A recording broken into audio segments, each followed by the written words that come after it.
في أجواء خيالية.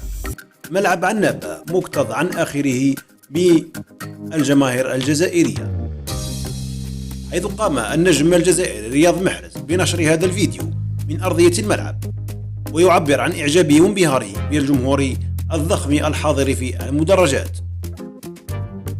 كما أبدأ أيضا اللاعب حسام عوار بهذه الأجواء الخيالية والتي يراها لأول مرة في الجزائر.